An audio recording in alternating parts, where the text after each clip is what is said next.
दोस्तों, यूपीपीसीएस में हर कोई वही चीजें पढ़ रहा है। Indian polity, history, geography, current affair.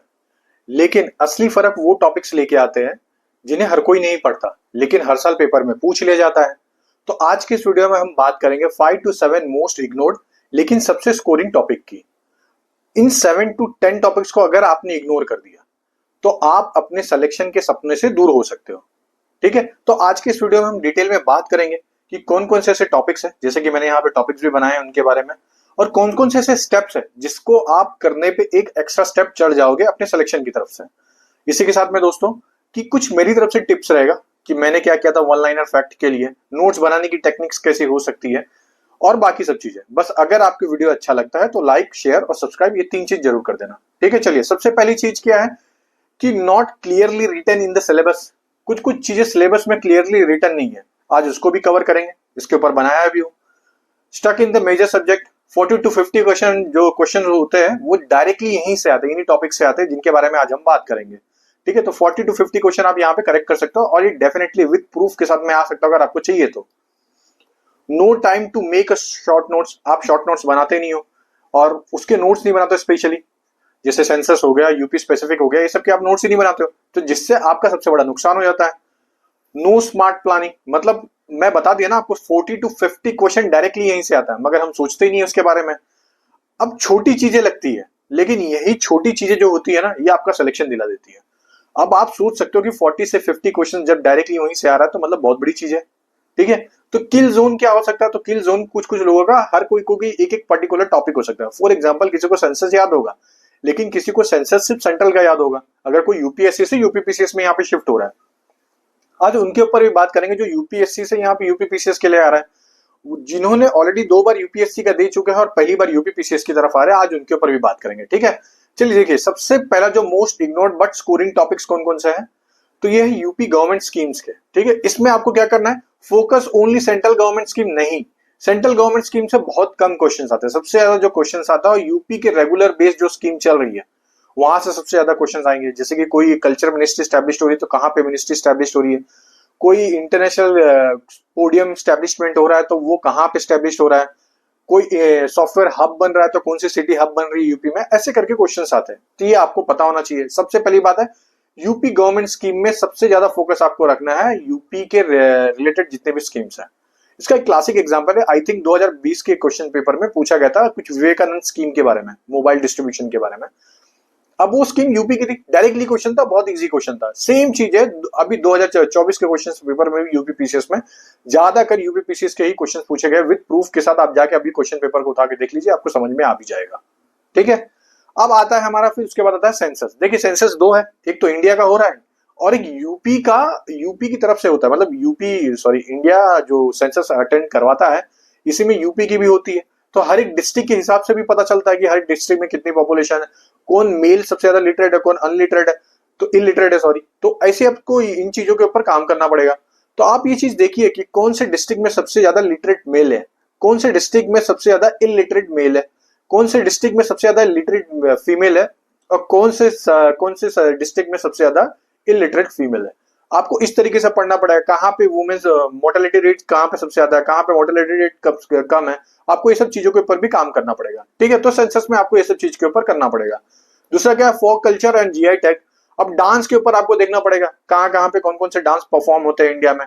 बुलंद जो बुंदेलखंड रीजन है वहां पे कौन सा होता है, वेस्टर्न यूपी में कौन सा होता है, ईस्टर्न यूपी में कौन सा होता है, पूर्वांचल में कौन सा होता है।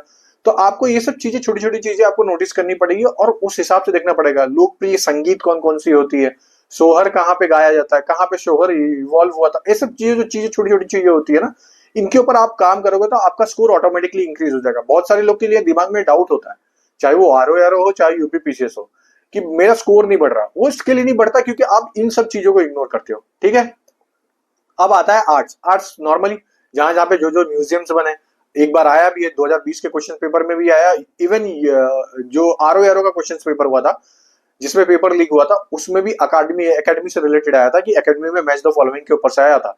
एज इट इज पूछ लिया जाता है आर्ट्स के क्वेश्चन। मैं फिर बोला, अगर आपने ये अच्छे से गए हो, करके गए हो, तो डेफिनेटली आपका अच्छा स्कोर आएगा। यूपी ज्योग्राफी के बारे में, जैसे कि रिवर के बारे में पूछ लेगा, क्रॉपिंग पैटर्न के बारे में पूछ लेगा, सॉइल टाइप के बारे में पूछेगा, क्लाइमेटोलॉजी के बारे में पूछ लेगा, कि कहाँ पे क्लाइमेटोलॉजी, कहाँ पे सबसे ज्यादा रेन हो रहा है। फिर दूसरा बात रिसोर्सेज के ऊपर पूछ रहा था, कहाँ पे कौन सी खनिज मिल रही है। फिर बालू स्याही कहाँ, सॉरी बालू रेत होता है, जो रेत होता है, जो शीशा रेत जिसको बोलते हैं, वो कहाँ पे मिलता है, जैसे प्रयागराज में ही मिलता है, तो उनके बारे में पूछ लेता है। लाल मिट्टी कहाँ पे ज्यादा कर मिलेगी, तो आपको ये सब चीजें बताना। झांसी का क्या सिग्निफिकेंस है, बुंदेलखंड क्यों नहीं डेवलप हो पाया उसके पास इतने रिसोर्सेस होने के बावजूद भी। तो ऐसे छोटी छोटी चीजें आपको देखना पड़ेगा, ठीक है। अब चलते हैं इन्वायरमेंटल रिपोर्ट के ऊपर। देखिए ये सबसे इंपॉर्टेंट है, इंडियन फॉरेस्ट स्टेट रिपोर्ट आती है, बहुत इंपॉर्टेंट रिपोर्ट होती है, जिसमें इंडिया का खुद का तो आता ही है, यूपी का खुद का भी आता है, कौन से डिस्ट्रिक्ट में सबसे ज्यादा फॉरेस्ट है, कौन से डिस्ट्रिक्ट में कम फॉरेस्ट है, कौन से डिस्ट्रिक्ट में सबसे ज्यादा डेंस फॉरेस्ट है, कौन से डिस्ट्रिक्ट में कम डेंस फॉरेस्ट वाला। कैनोपी का डिसीजन लिया जाता है, कैनोपी के क्या क्या स्ट्रक्चर्स होते हैं। जिनको समझ में आ रहा होगा कैनोपी क्या होता है, नहीं समझ में आता आप टेंशन थोड़ा भी मत लेना, आपके कमेंट के ऊपर से मैं गारंटी देता हूं कि आपको ISFR का भी और यूपी सेंसस का भी वीडियो मैं बना के दे दूंगा, ठीक है। अब आता है, उसके बाद आता है SDG इंडेक्स, जितने भी इंडेक्स जैसे नीति आयोग ने जितने भी इंडेक्स लगाए उनको अच्छे से देखिए। फिर फैक्चुअल जितने भी रिपोर्ट्स होती है, अदर जो रिपोर्ट आते हैं कि इन्वायरमेंट परफॉर्मेंस इंडेक्स हो गया, या और भी अदर जो ग्रीन वॉच इंडेक्स निकालती रहती है, पीस इंडेक्स हो गया, अदर इंडेक्स हो गया, इन सबका मैं टेबल बना के आपके सामने दिखा दूंगा, ठीक है। या तो आपके रिक्वेस्ट पे आप ये अगर ये रिक्वेस्ट करते हो कि मैं कोई नेक्स्ट वीडियो में आपको टेबल बनाना सिखा दूं, तो आप बता दीजिए कि मैं आपको टेबल बनाना लाइव सिखा दूंगा कि कैसे टेबल बनाना है, ठीक है। अप्लाइड साइंस, देखिए साइंस से जो क्वेश्चन आता है अप्लाइड आता है कि विटामिन, कौन सा विटामिन कहाँ पे यूज हो रहा है, कौन सा डिजीज कहाँ पे यूज हो रहा है। अब उसके बाद आप कोई फूड ईट कर रहे हो तो वो फूड कौन से इंटेस्टाइन या सॉरी कौन से ऑर्गन में जाके पच रहा है, या कौन सा उधर एंजाइम उसका वर्क कर रहा है, वो करके यहाँ पे साइंस में पूछ ले जाता है। तो आपको वहां पे उसके भी फोकस में रखना है। उसके बाद आता है आपका वन लाइनर फैक्ट। अभी मैंने जितने भी ऊपर टॉपिक्स की बात की, ये सब के आप वन लाइनर फैक्ट्स बना लीजिए। नहीं बना पा रहे हो तो थोड़ी भी चिंता मत करना, मैं आपको मदद करके भी दूंगा, लेकिन मेरे ही भरोसे मत बैठो, अपनी तरफ से भी कुछ करते रहिए, ठीक है। ये एग्जाम में देखिए सबसे इंपॉर्टेंट क्या होता है, ये एग्जाम आपका खुद का नोट्स मांगता है। अगर आप वो खुद के नोट्स को ही इग्नोर कर रहे हो और आप ये सोच रहे हो कि मैं किसी क्लासेस का नोट्स पढ़ के मैं एग्जाम निकाल लूंगा, तो आप बहुत बड़ी गलत फहमी में जी रहे हो। मैं ये नहीं बोलता कि मैं बहुत अच्छा बना दे रहा हूँ कि मेरा नोट्स पढ़ लोगे तो निकल जाओगे, मैं बना के दूंगा, मगर मैं भी तो दिमाग में बनाता समय मैं अपनी मिस्टेक्स को देखूंगा। नोट्स वो होते हैं जिसमें आपको अपनी मिस्टेक्स दिखती है और आप उस मिस्टेक्स को फुलफिल करते हो, ठीक है। तो उसके ऊपर से काम करना है। अब बात है कि आपको नोट्स कैसे बनाना, तो इसके ऊपर मैं एक वीडियो बहुत जल्दी लेके आऊंगा, बस आपके रिक्वेस्ट पे ही आएगा वो। लेकिन हाँ, अभी तक अगर आपको वीडियो अच्छा लगा है तो लाइक जरूर करना। अब यहाँ पे आता है सबसे इंपॉर्टेंट टॉपिक्स, ठीक है। अब क्या करना है आपको, हर वीक में कम से कम 2 घंटा दीजिए इन टॉपिक्स को और इनको कवर करिए, ठीक है। तो यहाँ पे आपका स्कोर धीरे धीरे इंक्रीज होने लग जाएगा। एक पेज का अप्रोच यूज करिए कि मतलब मैंने यूपी सेंसस के लिए सिर्फ एक पेज में सब कुछ बना दिया, यूपी स्पेसिफिक स्कीम के लिए एक पेज में सब कुछ बना दिया, साथ ही में यूपी में जितने भी सेंसस हुए हैं, जितने भी गवर्नमेंट की बजट आए, वो सबको मैंने सॉरी गवर्नमेंट बजट के ऊपर पूरा एक पेज पे मैंने खत्म कर दिया। अब आपने इतनी चीजें कर लिया तो आपके पास बहुत बड़ा एक एडवांटेज आ गया कि आपने एक पेज में बना लिया और आप कभी भी बैठ के उसको रिवाइज कर ले रहे हो। अब आगे चलते हैं डेंजर जोन लिस्ट। अब आपको कुछ डेंजर जोन लिस्ट भी बनानी पड़ेगी। मैं ये नहीं बोलता कि सिर्फ इन टॉपिक से ही बनेगी, कुछ अलग अलग टॉपिक से भी बन सकती है। फॉर एग्जाम्पल के लिए आप हिस्ट्री में कोई टॉपिक से बन सकता है, ज्योग्राफी में कोई टॉपिक से बन सकता है। तो आपको क्या करना है, जितने भी डेंजर जोन में टॉपिक्स होंगे आपको उनको आइडेंटिफाई करो कि हो सकता है आप सेंसस में हर चीजें आपको याद हो जा रही है, लेकिन कौन सा डिस्ट्रिक्ट कितने इंक्रीज कर रहा है, कितना डिक्रीज कर रहा है, ये आपको याद नहीं हो रहा है। कौन सा रिसेंटली डिस्ट्रिक्ट बना है, ये आपको याद नहीं हो रहा है। कौन सी स्कीम है, कौन से ODOP one district one product है जहां पे वो है, नहीं याद हो रहा है। तो ये सब चीज के लिए आप अपना एक डेंजर जोन डिसाइड करिए और उसको बना लीजिए। ये मेरी तरफ से पर्सनल गाइडेंस है और पर्सनली एडवाइस भी है। रिवाइज मोर, रीड लेस। अब ये कैसे होगा, तो मैंने बहुत बार अपनी एक वीडियो में बताया कि रिवीजन करने का टेक्निक क्या होता है। मैं अभी भी बोल रहा हूँ, मॉर्निंग और नाइट ये 2 टाइम पे रखना। तीसरी जो सबसे इंपॉर्टेंट बात है, हम अपने टेलीग्राम चैनल पे डेली आपको RO के लिए भी दे रहे हैं, UPSC मेंस के लिए भी दे रहे हैं, यूपी PCS मेंस के लिए भी दे रहे हैं, और UPSC mains UP PCS prelims के लिए भी आपको डेली टारगेट प्रोवाइड किया जा रहा है हमारे टेलीग्राम चैनल पे। काफी बच्चे एडवांटेज भी उठा रहे हैं, साथ ही में आंसर राइटिंग की प्रैक्टिस भी करवाई जा रही है। तो दोस्तों प्लीज जाकर उसको फॉलो कर लीजिए, इसमें आपका ही सबसे बड़ा बेनिफिट है। कोई भी कोचिंग इंडस्ट्रीज के ऊपर डिपेंड मत रहे, ठीक है। मैं भी, मेरे ऊपर भी ना रहे, ना किसी के ऊपर रहे कि वो भाई उसने वो चीज ला दी तो उसके बाद मैं वो चीजें अपनी आगे बढ़ा दूंगा। इससे नुकसान आपका ही होगा, ठीक है। तो आपको यहाँ पे सबसे पहला काम क्या करना है कि आपको अपने नोट्स, सिंगल नोट्स बना के रख लेने। इससे बेनिफिट यही रहेगा कि आपको जब कोई क्वेश्चन पूछा जा रहा है तो आपके दिमाग में रहेगा कि हाँ भाई मैंने ऐसा कोई नोट्स बनाया था, अब मैं जाकर उसको पढ़ लेता हूँ। अब मानो दोस्तों कि उस नोट से जब क्वेश्चन आएगा ना, आप खुद खुश हो जाओगे, और डेफिनेटली आता है, लेकिन आपको नोट्स तो बनाना पड़ेगा। और ये मैं इसलिए बोल रहा हूँ क्योंकि मैंने खुद ये फेस किया था। जब मैं नोट्स नहीं बनाता था तो मुझे बहुत तकलीफ होने लगी।